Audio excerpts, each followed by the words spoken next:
Lesson 6, The Minor Systems. Of the 6 principal philosophical systems of India, the Vedanta is by far the most important, judging from the careful attention to the details of thought, the height of speculative reasoning attained, and the growing popularity of the system in modern times among the educated classes of its native land. Next to the Vedanta comes the Sankhya system, which still has many influential followers in India, and which is interwoven into many of the native religious systems and teachings, and which has had a profound influence on certain phases of the Western thought, notably the school of Schopenhauer and his followers. The yoga system of Patanjali, once so powerful, has diminished in power and influence, until today it exists principally in its forms of yoga practices and methods, its philosophical aspect having been obscured. And as for the remaining 3 systems, the Vaisheshika system of Canada, the Nyaya system of Gautama, and the Purvamimamsa system of Jaimini,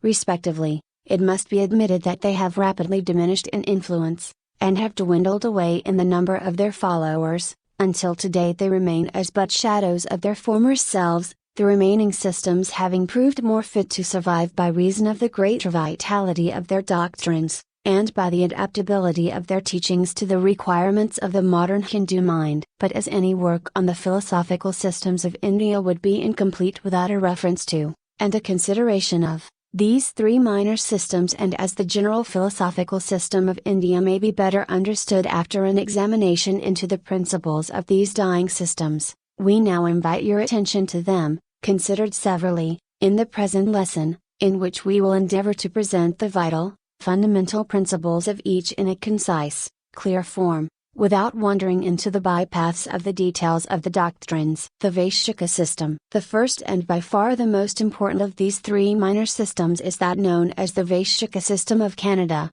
which is believed to be older than the Vedanta system, the exact date of the forming of the school, however, being unknown. It is believed to have been founded by Canada several centuries prior to the Christian era, and since that time has had many influential teachers and commentators, many voluminous works having been written on the teachings in the early centuries of our era. Its name is derived from its doctrine of atomic individualities, Vishas, which is one of its fundamental doctrines. The system has been called the philosophy of discrimination. Canada, the founder of the system, taught that the phenomenal universe was composed of 6 categories, Padarthas, a category, as we know, being a term employed in the science of logic, and which Webster defines as one of the highest classes to which the objects of knowledge or thought can be reduced, and by which they can be arranged in a system and ultimate conception, the term implying something absolute in nature, and not hypothetical or relative, or admitting of exceptions something final. The Vaisheshika doctrine is that after the period of cosmic rest, or the night of Brahm, in which cosmic activity ceases, and at the beginning of the period of cosmic activity or the day of Brahm, the new universe is begun by the operation of the stored up karma, or essence of activities arising from previous universes, and which energy has lain dormant throughout the night of Brahm. Like other systems, the principal aim is to teach the science of deliverance from material life and escape from samsara, or the wheel of rebirth, and an entrance into the state of pure being, which exists behind the veil. This deliverance, Canada teaches, is to be gained only by the perception of the real nature of the soul, and the unreality of matter, and this perception depends upon the knowledge of the truth summed up in the Vaisheshika doctrine of the 6 categories. Hence the importance of these 6 categories of Canada, which we shall now consider, and upon which the distinctive character of this philosophy depends. Canada based his philosophy upon the fundamental basis of the existence of 6 categories and ultimate classes of phenomenal objects or things, qualities or principles. These 6 categories are as follows: I. Drava, or substance, which is described as the innermost cause of the aggregated, collective effect, the fundamental substratum of phenomena, in which all properties and qualities inhere, and in which all action occurs. This Drava, or substance, is held to be ninefold, viz., 1. Earth, 2. Water, 3. Light, 4. Air, 5. Ether, 6. Time, 7. Space, 8. Soul or self, Atman, 9. Mind, Manas. 2. Guna, or qualities, which must not be confounded with the 3 gunas of qualities, of the Sankhya philosophy of Kapila, as stated in our third lesson, which inhere in Drava, or substance, and which give rise to the differences in the latter. Canada, in his system, enumerates 17 gunas, or qualities, as follows: 1. Color, 2. Taste, 3. Odor, 4. Touch, 5. Number, 6. Dimension, 7. Individuality, 8. Conjunction, 9. Priority, 10. Posteriority, 11. Understanding, 12. Pleasure, 13. Pain, 14. Desire, 15. Aversion, 16. Volition, 17. Gravity. Later teachers of the Vaishika added the following 7 additional gunas or qualities: 18. Disjunction, 19. Fluidity, 20. Viscidity, 21. Sound, 22. Merit, 23. Demerit, 24. Self-restitution. The teachers of the Vaishika hold firmly to the theory that these gunas or qualities are inherent in and belong to the substance of the soul, as well as to the substance of matter, which is directly opposed to the teachings of the Sankhya's and the Vedantists. See lessons on these respective systems, who hold that the self or soul is free from the qualities, in its real nature, and only becomes subject to them by its entanglement with Prakriti, or Maya, according to the respective teachings.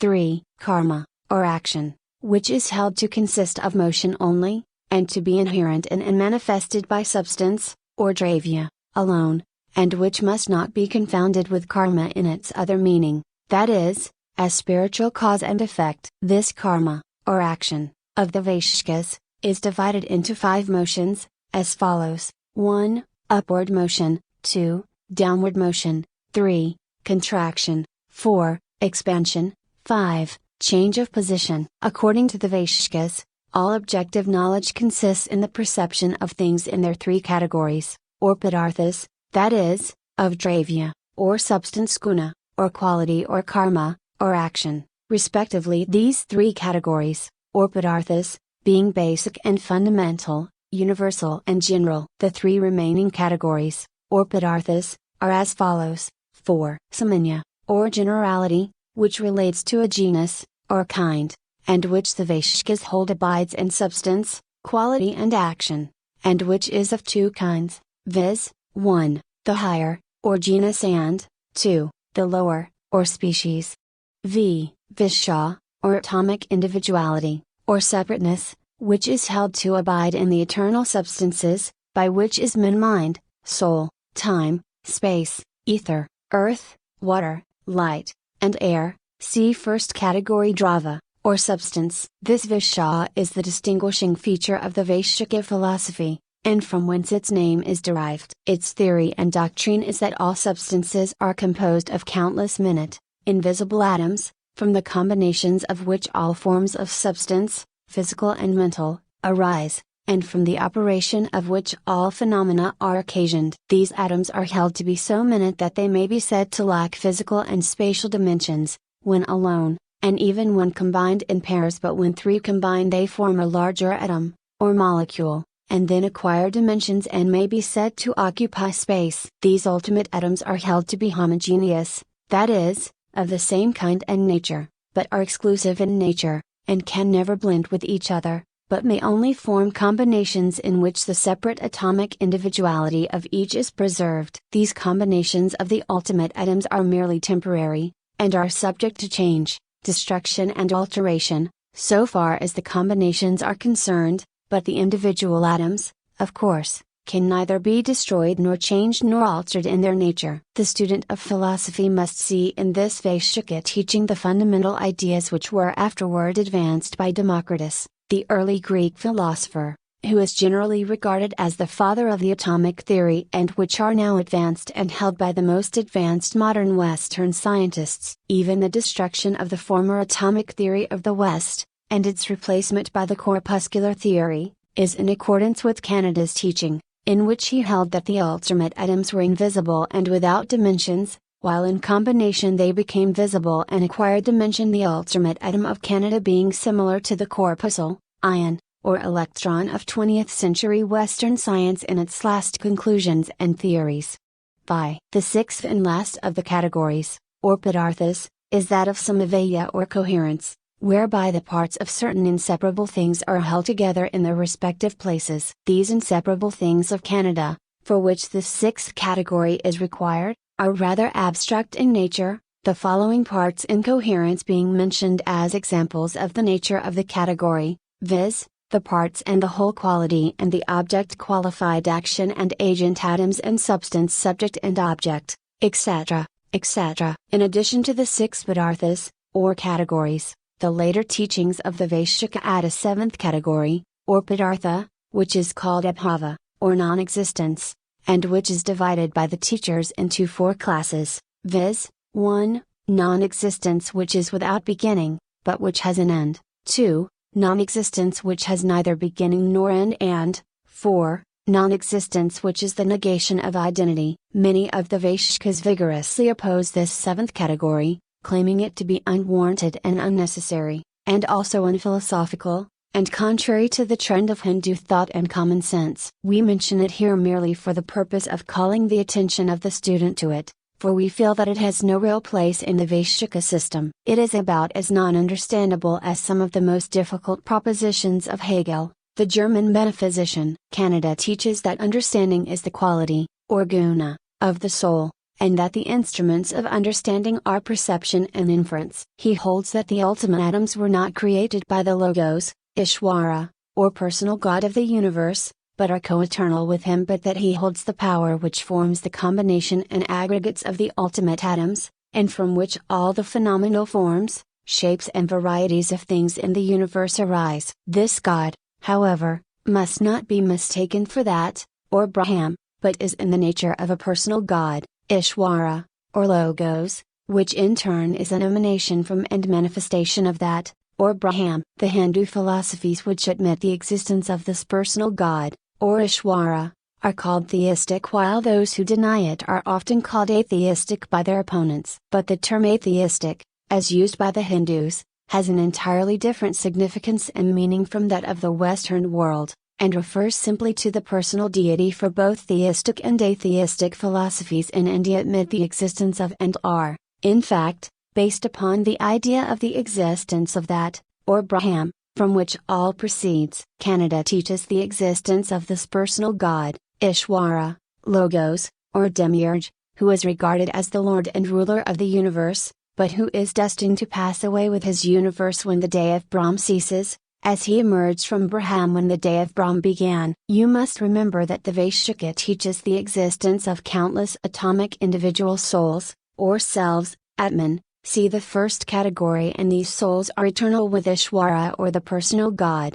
and were not created by him, although he rules them. These souls incarnate in other forms of substance, and work their way upward toward freedom, just as do the Purushas of the Sankhya system of Kapila. In fact, the teachings on this point are almost identical in the two systems. Mind is held to be composed of ultimate atoms, as is everything else, according to this philosophy, but it is entirely separate from the souls which use mind as their instrument of expression. The Atman, self, or soul, however, is regarded as possessing qualities, or gunas, which oppose the teachings of the Vedanta and the Sankhya, which hold that the soul is above qualities, which arise only from the soul's descent into material life and activity. As we said at the beginning of the lesson, the Vaishnakas teach that the soul's liberation from bondage is attained by the perfection and freedom arising from a comprehension of the nature and causes of the phenomenal world, and that a comprehension of the same is to be obtained only by an understanding of the truth of the six categories. And as the six categories are taught only by the Vaishaka school,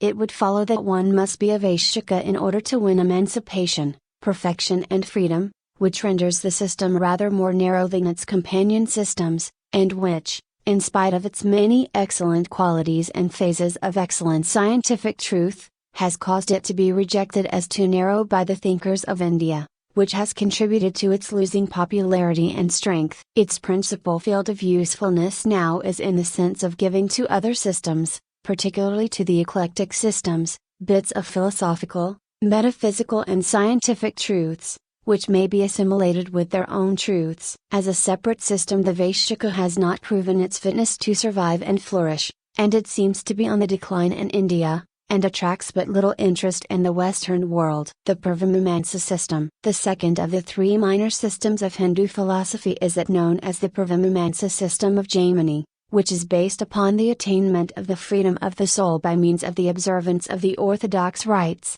ceremonies, worship, prayer, etc., as taught in the Vedas, or great religious works of the Hindus, principally along the lines of Karma Yoga, or the philosophy of work and action, which is one of the three yoga paths of liberation of which so much is heard in all of the Hindu teachings and religions. The first of these three yoga paths is that of Jnana Yoga, or the Yoga of Wisdom, which is the path favored by the Vedantists, and which consists in the understanding of the great underlying truths concerning that and the universe, and which is also the favorite path of the Sankhya's and of the Vaishnagas, of whom we have just spoken. The Vedantists paying more attention to the understanding of that, while the Vaishnagas devote their principal attention to the understanding of the universe in its phases of soul and substance. The Sankhya's also devoting more consideration to the question of the how of the phenomenal world, and universal life, than to the subject of that in the abstract as apart from the universe. The second of these three yoga paths is that of Raja Yoga,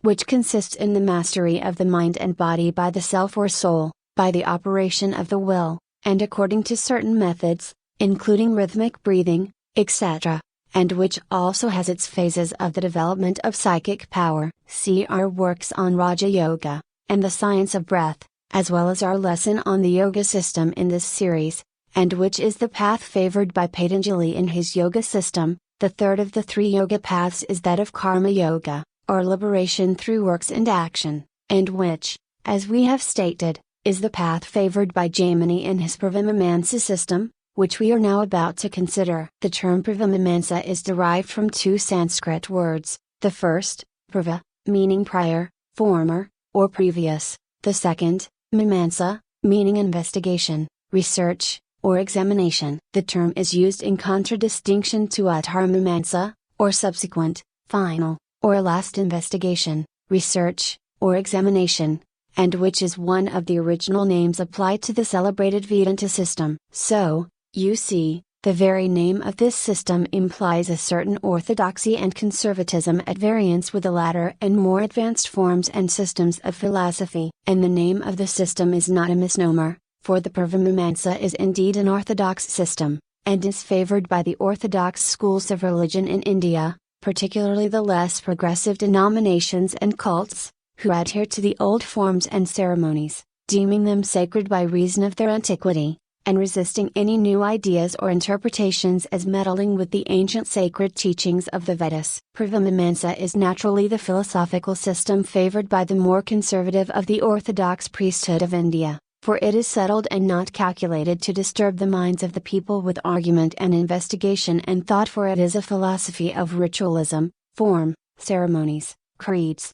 dogmas, rites, and all that goes with that form of thought, or absence of thought, and which finds complete satisfaction in the contemplation of the observance of centuries-old ceremonies and ritual, in accordance with centuries-old formalized and crystallized creeds. Purvamamsa claims the divine inspiration of the Vedas, or sacred books of India, and also claims to be the philosophy based upon the ancient interpretations of these books. While the majority of the Hindu philosophies proudly boast that they are not religions founded upon a book, Purvamamsa comes very near to being such a school of thought. The majority of the Hindu philosophies claim to be based upon pure reason, and while they take pleasure in showing that their teachings are supported by passages in the Vedas, they do not claim that their systems of thought are founded upon the same, and many of them expressly teach that if the text of the Vedas conflict with the report of pure reason, the latter shall be given precedence and the Vedas dismissed as either error, or truth not correctly stated, or perhaps misunderstood. But not so with the Purvamamsa. This system does not attempt to place pure reason at the head and front of its system. It pushes to the fore the sacred Vedas, as interpreted by its own teachers, and claims to be the mouthpiece of the Veda, and the ancient source of interpretation and authority. Hence it is that it rightly is what it claims extremely orthodox and having the weight of authority of ancient interpretation. It is indeed the old school of Hindu philosophy. Jaimini, the founder of this school, or rather the one who established the system under its present name by gathering together the ancient and most orthodox interpretations and collating them into a system, lived many centuries ago, the exact date having been lost, but it is believed that his system, even under its present name, has been in existence perhaps longer than many of the other systems, although some authorities hold that the system was established by him because of the rise of the Sankhya, the Vaishaka, the Yoga, and the Vedanta, particularly the early stages of the latter, and for the purpose of counteracting the influence of the newer and heterodox schools of philosophy, a reactionary movement back to first principles, as it were. From the beginning the system has been associated with extreme ceremonialism, and technical interpretations of the various rites, ritual, and forms prescribed in the various Vedas. It always has insisted upon the divine inspiration of the sacred books, their literal interpretation, their infallibility, their absoluteness as the source of truth, their completeness. All that was truth was in the Vedas, all in the Vedas was truth, and all that was not in the Vedas was not truth, that the very words of the Vedas were sacred, not alone in the sense of expressing sacred truths, but in themselves as words that man's only hope of freedom, salvation, and emancipation must come from a strict study and understanding of and an absolute belief in the Vedas, and their divine origin, as well as by the exact following of the precepts and injunctions contained therein,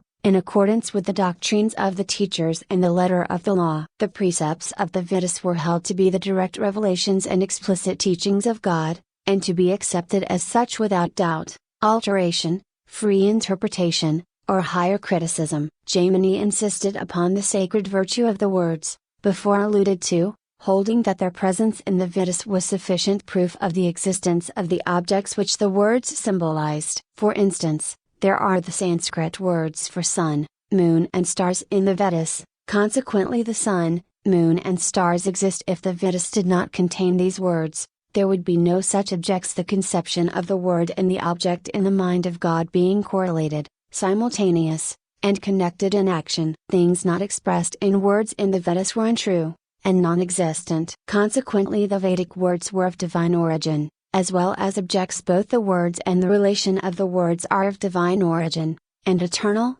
and not the work of the mind of man. This idea of the eternal relation between thought, word, and object is gone into at great length in the writings of the Pravamamamsa, and while it is carried to the extent of absurdity, nevertheless it possesses an interest for the philosophical mind, when divested of its narrow association with the sacred books, etc. The Pravamamamsa philosophy has been exposed to the strange charge of atheism on the part of some of its opponents, a strange charge surely for an orthodox system which undoubtedly recognizes an Ishwara or personal God, as well as Brahman, or that which is at the basis of all Hindu philosophy. The charge, which is absurd and unfounded, arises from the teachings of the system, to the effect that karma, or spiritual cause and effect, operates according to fixed and unchangeable laws, acting automatically and without reference to the will or wishes of Ishwara or God, that works produce their fruit directly, without superhuman interference,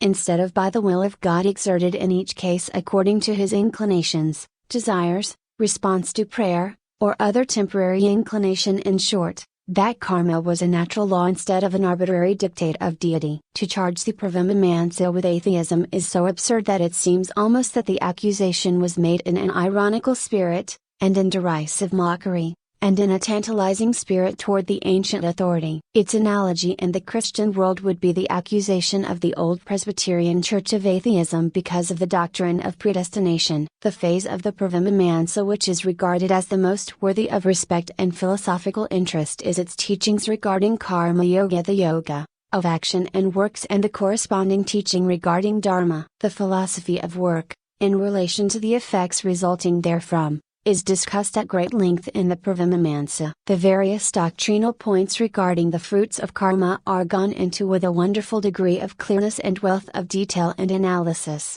It being the boast of some of the old teachers of the system that by it they were able to point out the exact consequences of any single act, carried forward through 100 incarnations. They would take up some little action, and show how, flowing from it, would emerge results of the greatest consequence to the individual and the world. Every tiny event and action became the parent of millions of results and consequences in the ages to come, so that one should observe the utmost care to perform proper actions and to generate good karma, thereby avoiding the opposite, which would produce the most direful results. Anyone familiar with this line of reasoning from cause to effect, according to the great law of causality, may imagine to what great lengths these old teachers carried their doctrine and theories, and that without fear of successful contradiction. For instance, one might show how the fact of a dark-eyed maid raising her eyes and glancing at a passerby in her village, 1,000 years ago, set into motion a chain of cause and effect, action and consequences, which after the passage of 9 centuries resulted in the birth of Napoleon Bonaparte,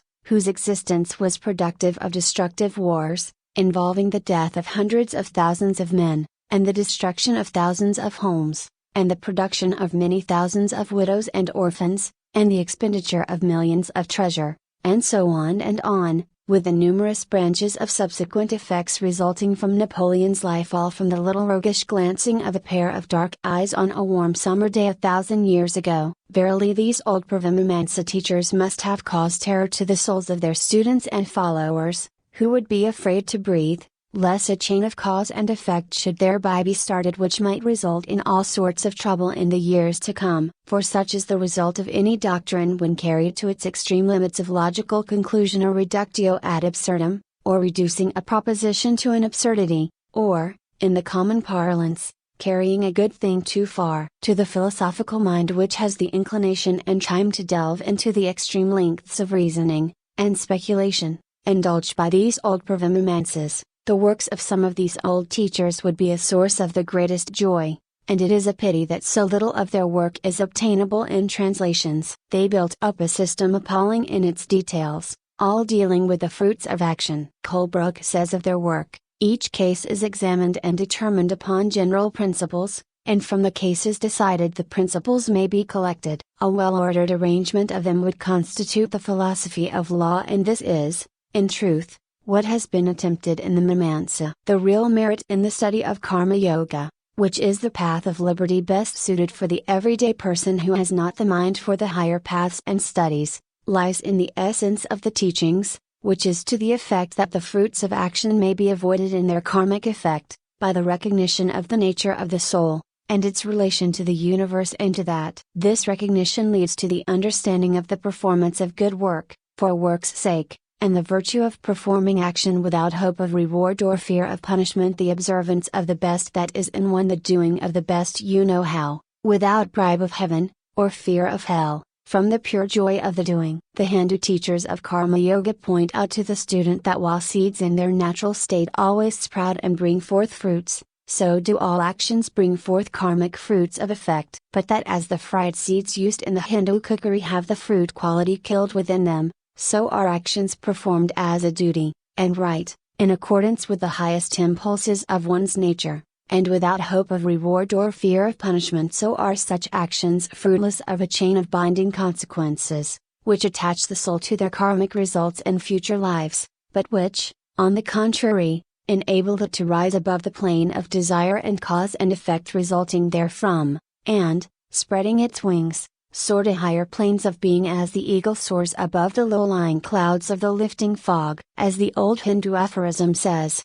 kill out desire for fruits of thy work, yet work as do those who are consumed with a desire for fruits. Do the best you know how, but leave the consequences in the hands of the gods. Without any further concern on your part, wash your hands of the results of work well done in accordance with the best that is in you. Such is the advice of the wise of all lands and ages. Or, in the colloquialism of the American businessman, do your very best, and let it go at that. Or, in the words of the Persian poet, do what thy manhood bids thee do, from none but self expect applause. He noblest lives and noblest dies who makes and keeps his self-made laws. All other life is living death, a world where none but phantoms dwell, a breath, a wind, a sound, a voice, a tinkling of the camel bell. In connection with Karma Yoga, the Pravimamsa naturally takes up the subject of Dharma at great length. Dharma is the Sanskrit term, similar in meaning to virtue, duty, law, righteousness, etc., but none of which words convey its precise meaning. In a previous writing on the subject,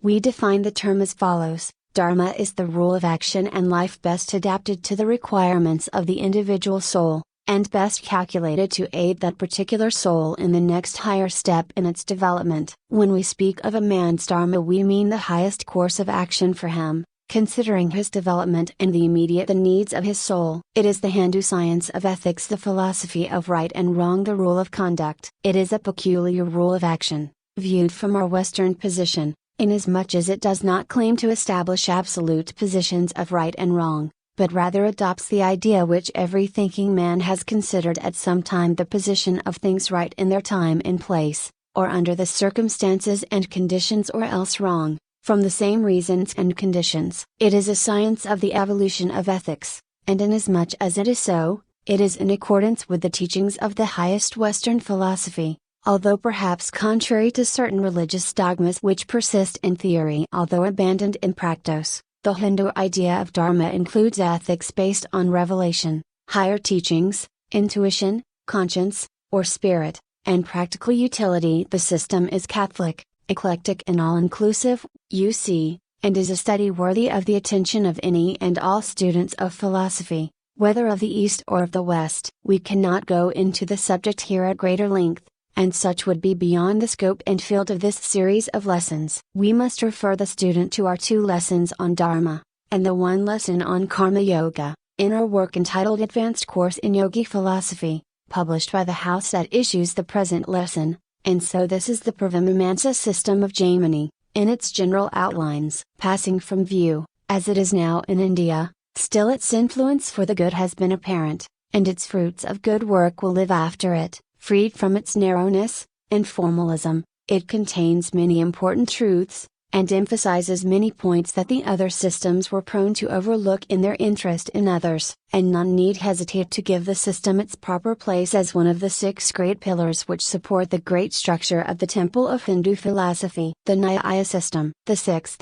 and latest in point of actual crystallization, of the 6 systems of Hindu philosophy, is the Nyaya system formulated by Gautama. The history of the founder and the details of the formation of the school, as well as the exact date thereof, being unknown. The general opinion, however, being that the school was founded in the early centuries of the Christian era, being based on older teachings, as indeed has been the case with all of the 6 systems in their present forms. Gautama, the founder of the Nyaya system, must not be confounded with Gautama, the Buddha, the founder of Buddhism. There is very little chance for this mistake, yet it has been made by Western writers and students, the similarity of the names having led them to believe that the 2 men were identical. The term Nyaya is the Sanskrit word meaning analysis, and is bestowed upon this system by reason of the latter's analytical trend and nature. In fact, so much of the Nyaya teaching is devoted to the exposition of a system of logic, and an enunciation of the methods whereby truth may be ascertained by a logical process of examination and analysis,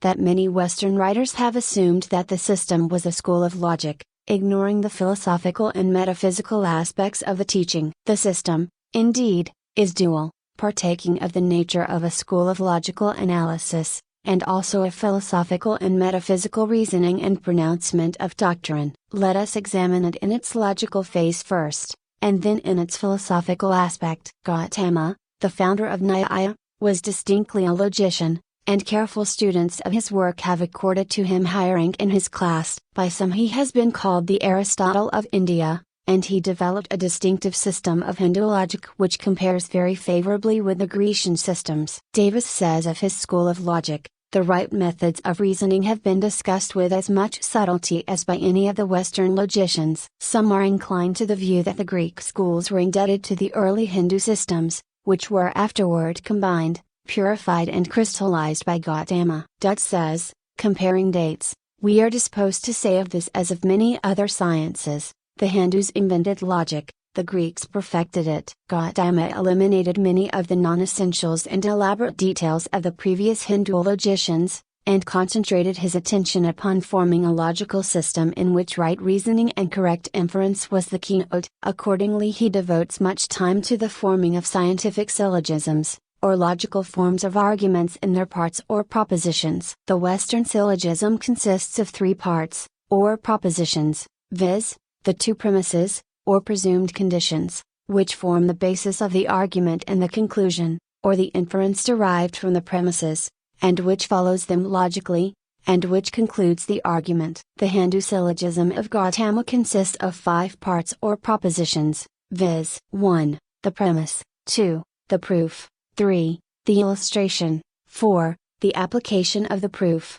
5. The conclusion. Gautama held that the logical method of ascertaining truth was by the application of the 16 categories or padarthas, sometimes called the topics for discussion. These topics are as follows: 1. Means of knowledge, 2. Objects of inquiry, 3. Doubt, 4. Purpose, 5. Illustrative precedent, 6. Dogma, 7. Syllogistic premise, 8. Confutation, 9. Ascertainment, 10. Discussion, 11. Wrangling and hair splitting, 12. Cavilling, 13. Fallacy, 14. Prevarication, 15. Futile objections, 16. Illogical argument. The student is trained and drilled until he thoroughly understands the nature and use of each of these 16 topics, and then only is he considered capable of conducting an examination into the subject of ascertaining truth, and rejecting error. Gautama also held that the channels of knowledge were 4,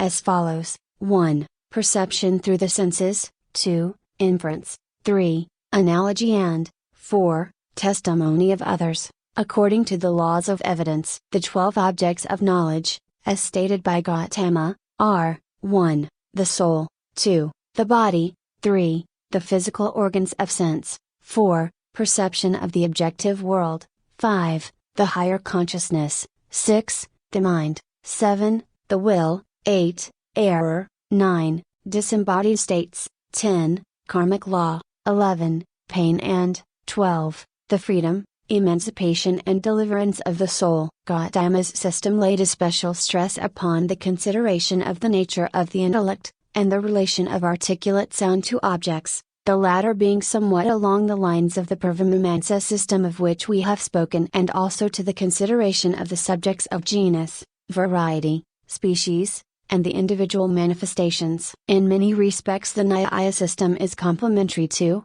and in almost perfect agreement with, the Vaishshika system, of which we have spoken in the first part of this lesson. Together the Nyaya and the Vaishshika systems may be said to form a philosophical group, although the Nyaya also has some affiliations with the Purvamimamsa in certain minor points of doctrine and teaching. Together with the Vaishshika, the Nyaya adheres to the atomic theory of the universe, and to the general logical arrangements and classification of ideas and subjects of thought. It holds that the material universe is atomic, and that the souls are countless and become involved and entangled in matter, just as do the other systems of Hindu philosophy, in one form or another. The way of liberation, freedom and emancipation is held to be attained only through the thorough knowledge of the Nyaya philosophy and methods, and the application of the same according to the principles laid down by the teachers, or as one writer has expressed it, final beatitude arises from a proper comprehension of the truth,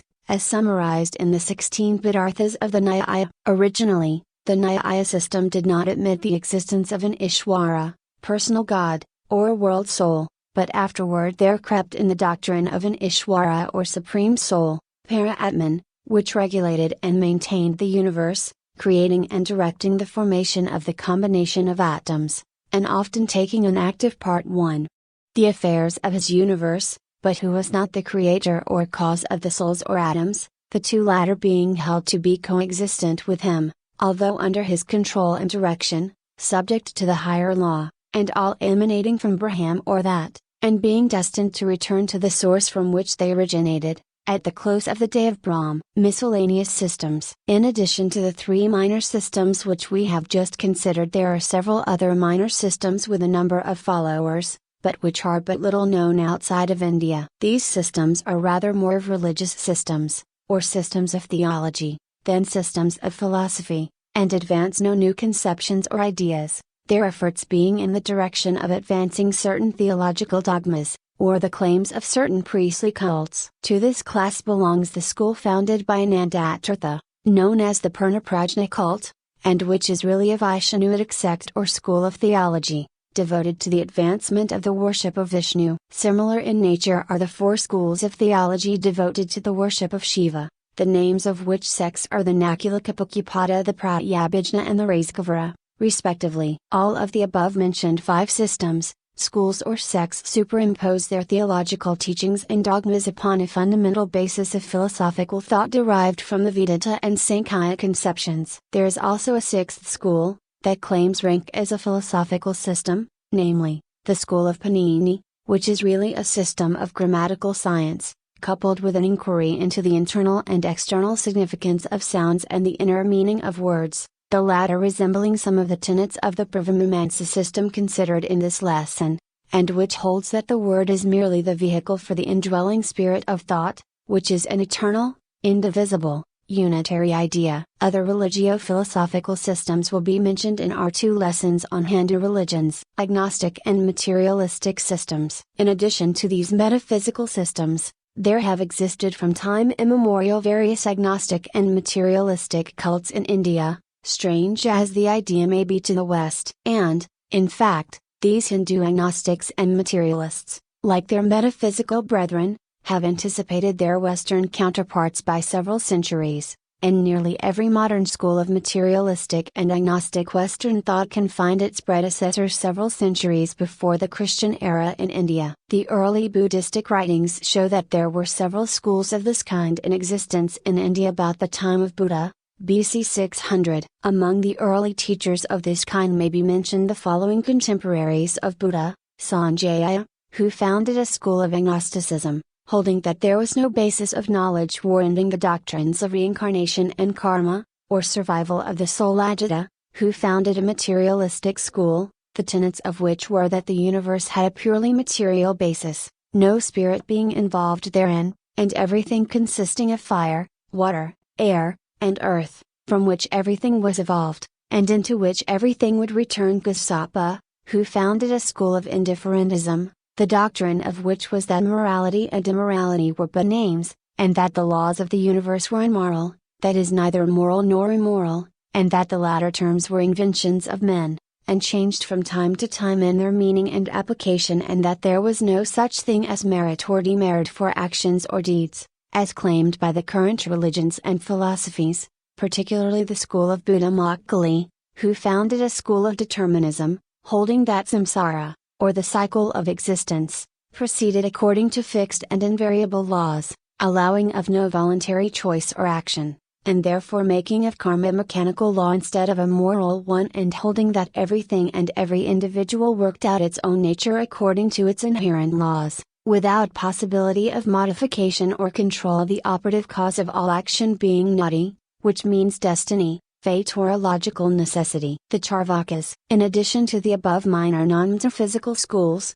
we find from the earliest days a school of materialism in India, supporting various phases of that thought, the Charvakas, named after its founder, and which school is often called the Lokayataka. This school was founded nearly 3,000 years ago. It was not only materialistic, but also manifested various forms of hedonism, with a tendency toward the eat, drink, and be merry, for tomorrow we die idea. The Charvakas held that reality consists of the principle of matter, which is composed of the 4 elements of fire, air, water, and earth, respectively, from which the body is evolved, and the mind also. The soul was held to be merely the faculties of the mind, which perish at death. They held that perception is the sole means of knowledge, and experience the only basis. All future existence was denied by the Charvakas, and the believers in the current creeds and philosophies were derided for their credulity. The irony and sarcasm of the Charvakas was directed especially at the priests and the ecclesiastical machinery of the Hindu religions, the priests and Brahmins being derided as rogues robbing the people of their sustenance. The ritual was regarded as a farce,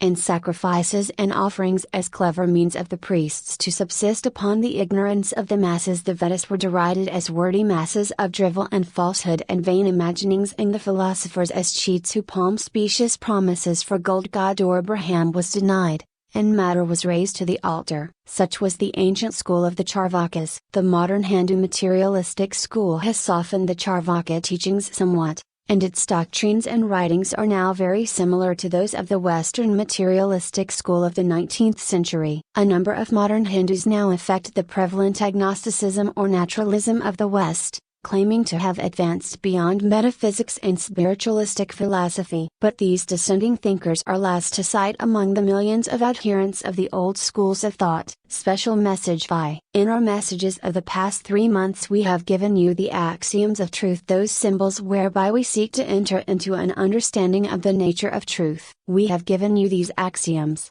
as symbols, for the reason that by reason of them our spiritual understanding is aided in unfoldment. We are unable to grasp the idea of the nature and essential being of truth, and must rest content with the statement that it is identical with spirit, which also is ineffable and incapable of being expressed in relative terms. And only by the employment of symbols are we able to picture to ourselves the aspects of the nature of truth, and our relation thereto. And so we have invited you to consider these several symbolic axioms. From month to month, we have now given them to you in full. Meditate over them often, that the message of the truth may sink into your consciousness, and there serve as the seed from which shall spring into being, and blossom and fruit, the glorious plant of the Spirit. In order to give you the essence of the axioms in a form that may be readily committed to memory, we herewith attach the following axiomic summary. Truth is real, truth is spirit, truth is all substance, truth is all power, truth is all being, truth is all creative activity, truth is all wisdom, all intelligence, truth is all good, truth is all love, truth is all life, truth is all that can be, all that ever has been, and all else is untruth,